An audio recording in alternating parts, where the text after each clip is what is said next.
Last hour, our colleagues have been reporting an aftershock in the city of Gaziantep in Turkey following Monday's devastating earthquakes. More than 24,000 people are now known to have been killed in Turkey and Syria. Syrian state media says the government has now approved the delivery of emergency aid to rebel-held parts of the country. But agencies are calling for more cross-border access from Turkey. As the work continues, there have been some remarkable rescues. Our correspondent, Howard Johnson, reports. Little Musa Hamedi from Gaziantep, Syria, walks on top of the rubble that once imprisoned him. Badly bruised and wrapped in bandages, he puts on a brave face. He was among 4 people pulled from the rubble 4 days after Monday's deadly double earthquake. Musa's rescue defies the odds. Experts say 90% of survivors are rescued within the first 3 days after an earthquake. Tragically, no one else from his family survived. His care now rests in the hands of volunteers in a country already pushed to the brink by a decade-long civil war. But in a rare act of clemency, the Syrian government have given permission for international aid to be delivered to rebel-held areas.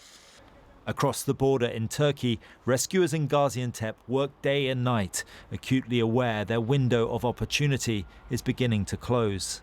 Unfortunately, we have our team, K9 dogs that are searching for survivors in Atakia,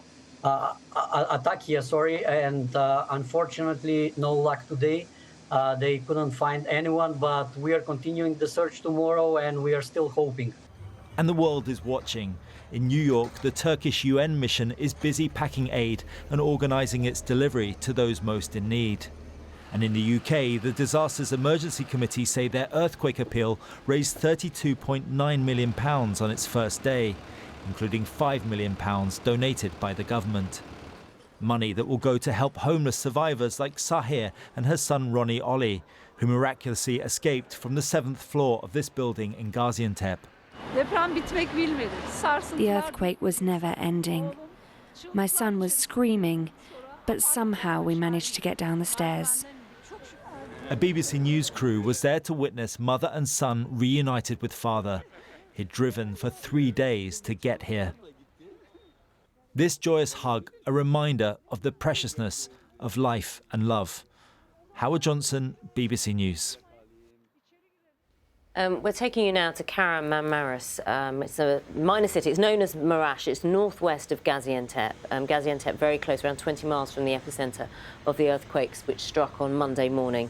Population of around 380,000 here in Kahramanmaraş.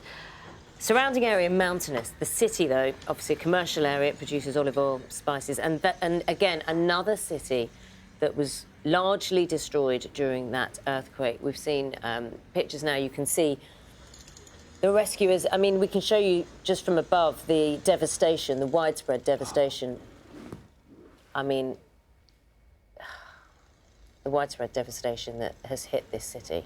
And just these pictures from yesterday, aerial shots just showing buildings razed to the ground. And the rescuers, the big machinery coming in to clear rubble, you can just see how many people would have been displaced from their homes, which again is the bigger concern now as there are freezing conditions. But even those buildings which are still standing, they're not deemed safe at this moment in time. So now the situation really is, when it comes to aid for those who are homeless, displaced, and still rescuers looking through the rubble with some faint hope of finding survivors.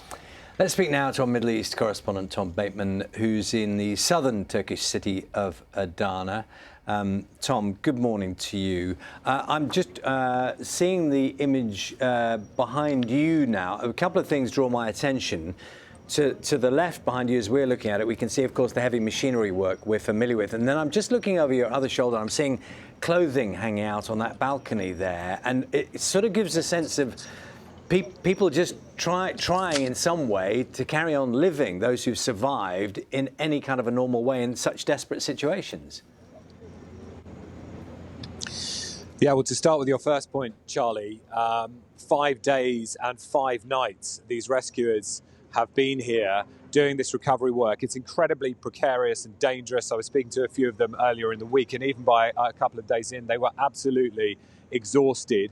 Not only is it, physically hard work, but what's been happening here is every hour, few hours, another body will be pulled from the rubble. Another one last night, and they believe there's probably around another 20 under what remains, and they're getting close to the lower levels of this building. And as to the second point, life, of course, has to go on for people, but actually the reality is nearly all of these buildings around here have been evacuated because they're not safe. So what we've seen is things really frozen in time. And the reality for people who live in this neighborhood is that they are displaced.